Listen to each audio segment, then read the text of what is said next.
আবু মাহজুরা রাদিয়াল্লাহু তাআলা আনহু মক্কার মুয়াজ্জিন, আগে ছিল মুশরিক, পরে হয়েছে মুমিন। উনি কিভাবে মুমিন হইলেন এই ঘটনাটা একটু আপনাদের শোনাতে চাই। তো আপনাদের তো সময় নাই হাতে, হ্যাঁ সময় আছে। অষ্টম হিজরিতে হুনাইনের যুদ্ধে রাসূল সাল্লাল্লাহু আলাইহি ওয়াসাল্লাম ফিরে আসতেছেন মদিনায়। পথিমধ্যে বেলাল রাদিয়াল্লাহু তাআলা আনহু আজান দিচ্ছেন। কি দিচ্ছেন? তো পাশে ছিল মুশরিকদের একটা পল্লী, কিছু মুশরিক তরুণ, কিছু অমুসলিম কিশোর, তারা আজানকে ব্যঙ্গ করতেছে। আমাদের বাংলায় মুখ ভেঙ্গানো বলে আর কি।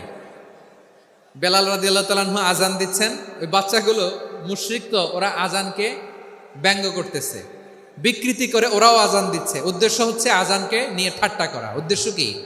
ঠাট্টা করা। ব্যাপারটা মনে কষ্ট পাওয়ার মতো ব্যাপার না? কিন্তু বিশ্বনবী ওইখানে দেখেন কি খুঁজলেন।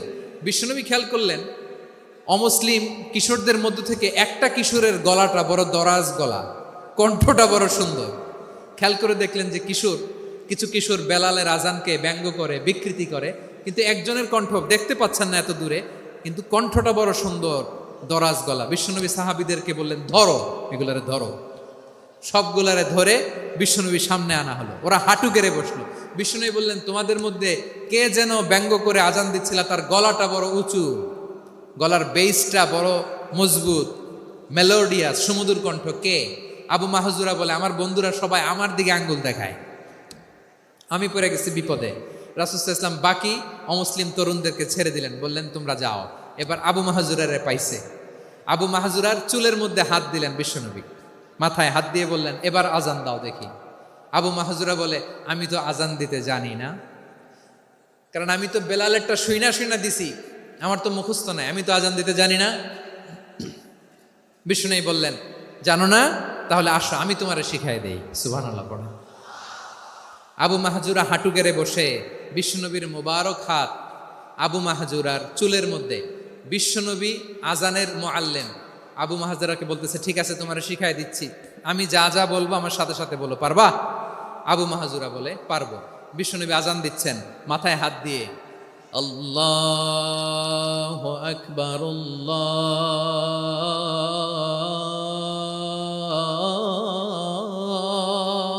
আকবার।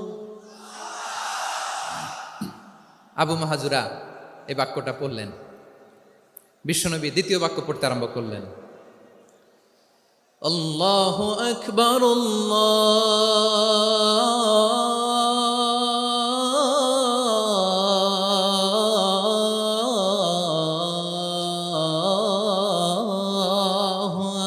আকবার। আবু মাহজুরা এই বাক্যটাও বললেন। বিশ্বনবী আবু মাহজুরার মাথার মধ্যে হাত দিয়ে তৃতীয় বাক্য পড়লেন,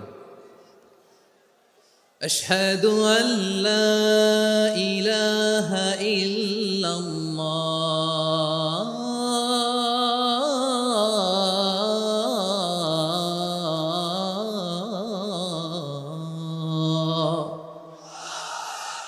আবু মাহজুরা তৃতীয় বাক্য পড়লেন। বিশ্বনবী একটা বাক্য পরে আবু মাহজুরা পরে, বিশ্বনবী পরে আবু মাহজুরা পরে। আবু মাহজুরা কিন্তু অমুসলিম, মুশরিক। আবু মাহজুরা বলে, এক একটা বাক্য পড়ি আমার কলিজাটা গলে ঠান্ডা হয়ে যায়। এতদিন মোহাম্মদকে গালি দিতাম, এখন মোহাম্মদ আমার মাথায় যখন হাত রাখছে আমার সারা শরীর ঠান্ডা হয়ে গেছে। বিশ্বনবী আজান শিখাচ্ছেন, একটা একটা বাক্য পড়ে আবু মাহজুরাও পড়ে, বিশ্বনবী পড়ে, আবু মাহজুরাও পড়ে।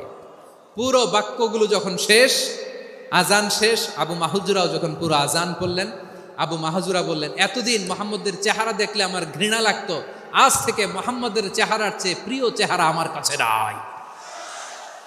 আবু মাহজুরা বললেন, ও মুহাম্মদ, আজানের বাক্য তো আপনি আমারে শেখালেন, এখানেই শেষ করবেন না, আপনি আমারে পড়ায় দেন, লা ইলাহা ইল্লাল্লাহু মুহাম্মাদুর রাসূলুল্লাহ সাল্লাল্লাহু আলাইহি ওয়াসাল্লাম। বিশ্বনবীর সাথে দাঁড়িয়ে উনি শাহাদা পড়ে মুসলমান হয়ে গেলেন। এবার আবু মাহজুরা বলে, ইয়া রাসূলুল্লাহ, ইয়া হাবিবাল্লাহ, আমি মুমিন হয়েছি, মুসলমান হয়েছি, আপনার কাছ থেকে আজান শিখার সৌভাগ্য আমি লাভ করেছি গো নবী।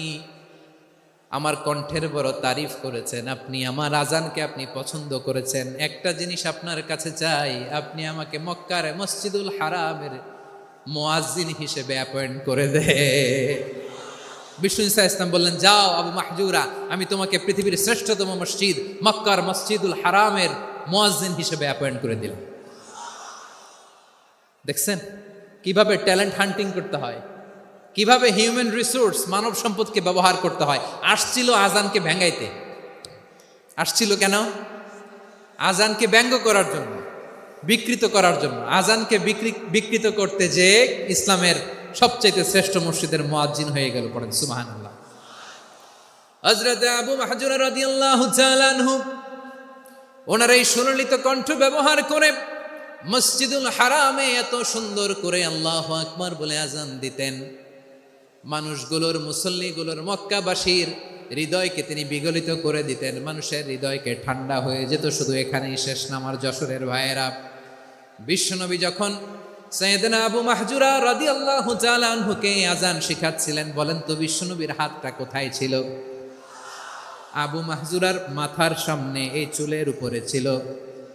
আবু মাহজুরা ওই স্মৃতিটাকে ধারণ করবার জন্য, ওই স্মৃতিকে বহন করার জন্য বিশ্বনবীর মোবারক হাত আবু মাহজুরার কপালের চুলের যেই জায়গায় লেগেছে, মৃত্যুর আগের দিন পর্যন্ত আবু মাহজুরা মাথার ওই চুলে কোনোদিন ছুরি আর কামার লাগায় নাই, সেখানে কেচি লাগায় নাই, চুলের মধ্যে খুর লাগায় নাই। আবু মাহজুরা ডান দিকের চুল কাটতো, বাম দিকের চুল কাটতো, পেছনের চুল কাটতো, সামনের চুল কাটতো না। আবু মাহজুরা রাদিয়াল্লাহু তাআলা আনহুর সামনের চুলগুলো বড় হতে হতে যখন এত বড় হয়ে যায়, তিনি চুলগুলো পেঁচিয়ে মাথার মধ্যে রাখতেন, তারপরে তিনি পাগড়ি পরতেন। সবাই জিজ্ঞেস করতো, আবু মাহজুরা এটা আবার কেমন স্টাইল? দেখতে তোমার কি বিদঘুটে লাগে? কেমন অড লাগে? কেমন খারাপ দেখা যায়? মক্কায় এমন কোনো মানুষ তো দেখি নাই, ডানে চুল কাটে, বায়ে চুল কাটে, পেছনে চুল কাটে, সামনে কাটে না। ওরে আবু মাহজুরা, কেমন দেখা যায় তোমারে? তুমি সামনের চুল কাটো না কেন?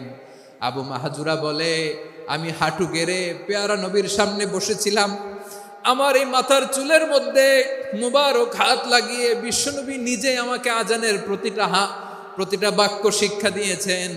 বিশ্বনবীর মোবারক হাত, পবিত্র হাত আমার মাথার চুলের যেই জায়গায় লেগেছে, আমি চাই ওই চুলগুলা নিয়ে আমি আমার কবরের ভিতরে যাব। সাইয়েদনা আবু মাহজুরা রাদিয়াল্লাহু তাআলা আনহু ইন্তেকালের আগের পর্যন্ত মাথার সামনের চুলগুলা কাটে নাই। মাথার সামনের চুল তিনি কাটেন নাই। সুবহানাল্লাহ বিহামদি। কেমন ভালোবাসতেন বিশ্বনবী সাহাবীদেরকে, সাহাবারা কেমন ভালোবাসতেন বিশ্বনবীকে। সামনের চুলগুলো বড় হতে হতে এত বড় ছিল, পেঁচিয়ে রেখে পাগড়ি পরতেন, কাটতেন না। নবীর হাত লেগেছিল। সুবহানাল্লাহ পড়েন। তাহলে what is the lesson? Moral of the story কি? মোরাল অফ দ্য স্টোরি হচ্ছে, আসছিল আজানকে ব্যঙ্গ করার জন্য, বিকৃত করার জন্য, হয়ে গেল মসজিদুল হারামের মুয়াজ্জিন। দেখেন বিশ্বনবী একটা খারাপ সিচুয়েশনের মধ্যে থেকে কি ভালো জিনিস বের করে আনলেন। আমি যে শুরুতে বলেছি কিভাবে তিনি হিউম্যান রিসোর্সকে ডেভেলপ করেছেন, ম্যানেজ করেছেন। তিনি যে চৌকস ট্যালেন্ট হান্টার ছিল, দেখেন সবার মধ্যে থেকে এর বাছাই করে মুয়াজ্জিন বানাই দিয়েছেন। সুবহানাল্লাহ পড়েন। তার মানে এই না সবাইরে ধরে ধরে উনি মুয়াজ্জিন বানাইছেন। যার যেই ট্যালেন্ট আছে তাকে ওই কাজে অ্যাসাইন করেছেন। যার যেই প্রতিভা আছে তার প্রতিভাকে ইসলামের কাজে লাগিয়েছেন। সুবহানাল্লাহ পড়েন। যায়েদ বিন সাবিত রাদিয়াল্লাহু তাআলা আনহু নাম শুনেছেন? যশোর, কথা বেরোয় না। যদি জিজ্ঞাসা সালমান খানের নাম শুনছেন, সবাই হাত তুলবে, জি হুজুর শুনছি, মানে সব দেখা শেষ। সালমান খান, আমির খান, অমুক খান, সব খান মুখস্থ, কিন্তু যায়েদ বিন সাবিতের নাম মুখস্থ নাই মুসলমানদের। যেই সাহাবী মাথার সামনের চুল কাটে নাই, মসজিদুল হারামের মুয়াজ্জিন বানাইছেন বিশ্বনবী, ওই সাহাবীর নাম কি? খায়া ফেলাইছে, স্লোগানের সাথে খায়া ফেলাইছে। আবু মাহজুরা। কি নাম? আবু মাহজুরা আল জুমাহি রাদিয়াল্লাহু তাআলা আনহু। এই নামটা আজকে নিয়ে যাইতে হবে যশোর। আবু মাহজুরা রাদিয়াল্লাহু তাআলা আনহু। 2 নম্বরে বলছিলাম যায়েদ বিন সাবিত রাদিয়াল্লাহু তাআলা আনহু। বিশ্বনবী দেখলেন মদিনার এই আনসারী সাহাবী হাইলি ট্যালেন্টেড, ইন্টেলেকচুয়াল, মেরিটোরিয়াস, জ্ঞানের প্রতি তার আকর্ষণ, মারাত্মক আকর্ষণ। বিষ্ণুনবী তাকে দায়িত্ব দিলেন, কোরআন যা নাজিল হয় তুমি লিখো, কাতিবুল ওয়াহি বানায় দিলেন। সুবহানাল্লাহ। যায়েদ বিন সাবিতরে আবার আজান শিখান নাই, কারণ তার মধ্যে বিষ্ণুনবী প্রতিভা দেখেছেন, একাডেমিক প্রতিভা। বিষ্ণুনবীর একাডেমিক প্রজেক্টগুলো তিনি হ্যান্ডেল করতেন। যায়েদ বিন সাবিত ছিল বিষ্ণুনবীর ব্যক্তিগত সচিব। কি ছিল? ব্যক্তিগত সচিব। বোঝেন নাই? বিষ্ণুনবীর ব্যক্তিগত সচিব এবং দুভাষী। ইহুদিরা কিছু লিখে দিলে এটার অর্থ বিষ্ণুনবীরে বুঝায় দিতেন, আবার ইহুদিদের কাছে কিছু লিখতে হলে তিনি লিখে দিতেন। বিষ্ণুনবী একদিন বললেন, ইন্নী ওয়াল্লাহি মা আমানু ইয়াহুদা আলা কিতাব। ইহুদিরা যে চিঠি পাঠায় অর্থ তো বুঝি না, আরেক ইহুদি আইনে অর্থ করা লাগে।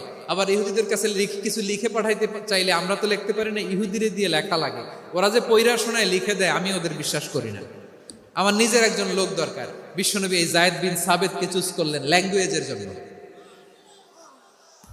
উনি বললেন, যায়েদ, তোমার সফট স্কিলকে ডেভেলপ করতে হবে, তুমি হিব্রু ল্যাঙ্গুয়েজ শিখে ফেলো। যায়েদ বিন সাবিত বলল, বিশ্বনবীর মোটিভেশন আর ইন্সপিরেশন পেয়ে আমি 15 দিনে ইহুদিদের এই হিব্রু ল্যাঙ্গুয়েজ শিখে ফেললাম।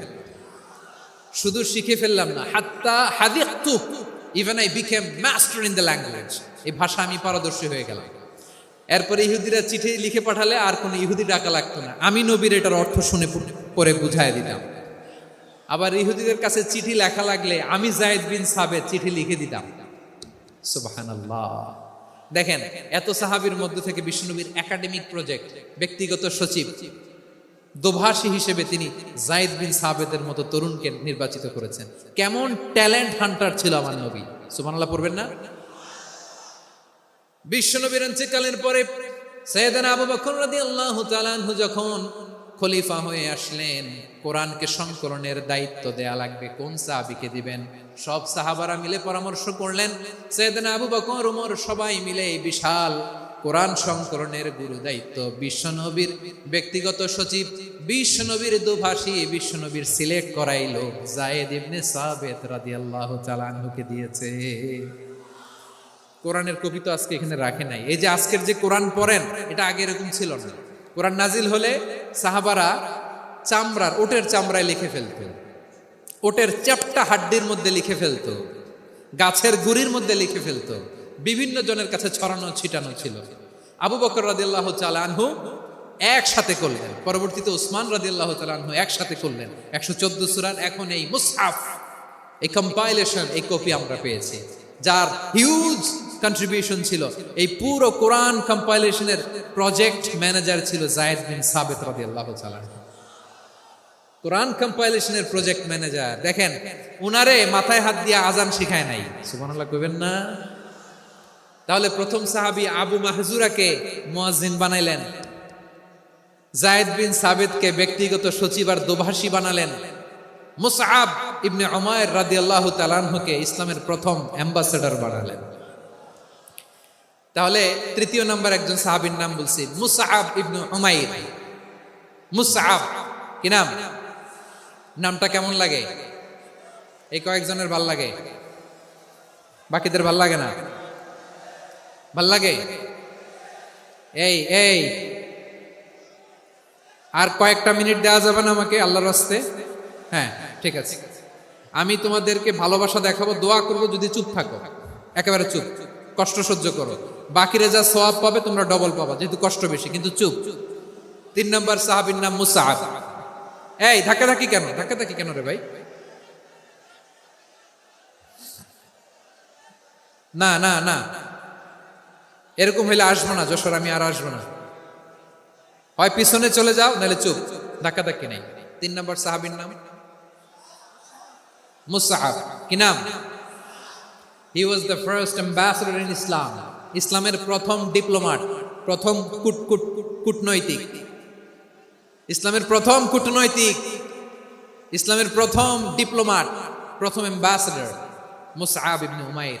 মক্কার তরুণ যুবক, উনি পারফিউম লাগাইলে মানুষ দেখলেই বুঝতো এটা মুসআব লাগাইছে। এমন ড্যাশিং ফেসের ছিল, এমন স্মার্ট ড্যাশিং ফেস, এমন পার্সোনালিটির মানুষ ছিল মুসআব রাদিয়াল্লাহু তাআলা। কারণ যিনি ইসলামের স্পোকম্যান হবেন, মুখপাত্র হবেন, তার স্মার্ট হওয়ার দরকার আছে না নাই? আকাবার প্রথম শপথ যখন হলো, তাদের সাথে বিষ্ণু ইসা ইসলাম মদিনাতে একজন মুখপাত্র পাঠালেন, ডিপ্লোম্যাটকে পাঠালেন, অ্যাম্বাসেডর অফ ইসলাম। তিনি হচ্ছেন মুসআব ইবনে উমাইর। পড়েন সুবহানাল্লাহ। বিশ্বনবী দেখলেন সে অনেক স্মার্ট, তার ডেডিকেশন আছে, সিনসিয়ারিটি আছে, এবং মদিনায় যে আউস খাজরাজ গোত্রের নেতাদের সাথে ডিল করতে হবে, ইহুদিদের সাথে ডিল করতে হবে, ওখানে একজন পাক্কা জানু খেলোয়াড়ের দরকার আছে না নাই? মুসআব ইবনে উমাইর রাদিয়াল্লাহু তাআলা আনহু, ওনাকে বিষ্ণু ইসা ইসলাম চুজ করলেন। এবং বিষ্ণু ইসা ইসলামের এই চুজিংটা, এই সিলেকশনটা এত সুন্দর ছিল, তিনি মদিনাতে যে বিশ্বনবী আসার আগেই মদিনার জমিনকে তিনি উর্বর করে ফেলছেন। প্রতিটা ঘরে ঘরে কালিমার দাওয়াত তিনি পৌঁছায় দিচ্ছেন। জুমার বিধান নাজিল হয়েছে, কিন্তু মক্কায় পরিবেশ নাই জুমা পালনের। বিষ্ণু ইসা ইসলাম একজনকে দিয়ে খবর পাঠালেন, যাও মদিনায় মুসাবকে যে বলো, মুসাব তো আমার শিক্ষক, আমার স্পোকম্যান, মদিনাতে যেন তারা জুমা কায়েম করে। বিশ্বনবীর আগেই মুসাব মদিনার মুসলিমদেরকে নিয়ে মদিনায় প্রথম জুমা কায়েম করে ফেলছে। কোন সুবহানাল্লাহ। ডিপ্লোম্যাটদের কেমন হইতে হয়, অ্যাম্বাসেডারের কেমন হইতে হয়, মুসআব রাদিয়াল্লাহু তাআলা আনহুর কাছ থেকে শিখে নাও। মুসআব নামটা কেমন লাগে? যশোর যাদের সন্তান হবে, ছেলে সন্তান, আমার রাস্তায় পাইলে সবাই জিজ্ঞেস করে, হুজুর একটা নাম দেন, আমার ছেলে হবে। যশোরবাসীর জন্য আমি একটা নাম দিয়ে দিলাম, নাম রাখতে হবে মুসআব। কি নাম? নামটা যাদের ভাল লাগে, ছেলে সন্তান অনাগত আসবে, মনে চাইলে নাম রেখে দিবেন মুসআব রাদিয়াল্লাহু তাআলা আনহুর নামে মুসআব। তাহলে মুসআব রাদিয়াল্লাহু তাআলা আনহুকে বিশ্বনবী ল্যাঙ্গুয়েজ শিখান নাই, সফট স্কিল শিখান নাই। যায়েদ রাদিয়াল্লাহু তিনি হিব্রু ল্যাঙ্গুয়েজ শিখেছেন, সুরিয়ানি শিখেছেন, কিন্তু মুসআবকে তিনি বানিয়েছেন the spokesman of Islam, the first diplomat, the ambassador of Islam. সুবহানাল্লাহ পড়বেন না? আব্দুল্লাহ ইবনে আব্বাস রাদিয়াল্লাহু তাআলা আনহু বিশ্বনবীর কাজিন, চাচাতো ভাই। আবার মাইমুনা রাদিয়াল্লাহু তাআলা আনহু, মাইমুনা নবীর স্ত্রী, তিনি ছিলেন আব্দুল্লাহর আপন খালা। তো নবীর বউ যদি উনার খালা হয়, নবী তার কি? বুঝে নাই, নবী তার কি? খালু। তাহলে সম্পর্ক অনেক গভীর, কাজিন আবার খালু। ছোট্ট মানুষ, তাই রাতে মাঝে মাঝে ঘরে থাকতো। বিশ্বনবী দেখলেন আব্দুল্লাহ যেহেতু আমার ঘরে ঢুকতে পারে, আব্দুল্লাহরে এই উম্মতের বড় শিক্ষাবিদ বানাইতে হবে। কথা বোঝে নাই? আব্দুল্লাহকে কি বানাইতে হবে? শিক্ষাবিদ, এডুকেটর অফ দিস উম্মাহ, এই উম্মার শিক্ষাবিদ বানাইতে হবে। তাই আব্দুল্লাহ ইবনে আব্বাসকে বিশ্বনবী হাতে কলমে শিক্ষা দিয়েছেন।